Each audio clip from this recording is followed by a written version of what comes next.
అయితే జరిగిందో చాలా షాకింగ్ అనిపిస్తుంది. అంటే జనరల్లీ చంపడం, ఈ హత్యలు చూస్తూ ఉంటాం కానీ చనిపోయిన తర్వాత కూడా కసి తీరక బాడీ పార్ట్స్‌లని వేరు చేయడం ఇది చాలా షాకింగ్‌గా అనిపిస్తుంది కూడా. చేసాడంట మేడం.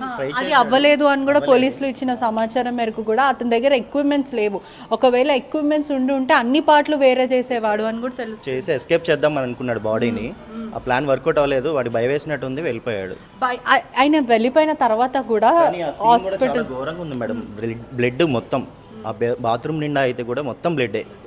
ఎట్లా చేశాడంటే క్రూరంగా చేశాడు వాడు. పోట్లు ఏమైనా కనిపిస్తున్నాయి ఆమె బాడీ మీద? ఇక్కడ మాకు కనిపించింది మొహం మీద దెబ్బలు అవి ఉన్నాయి.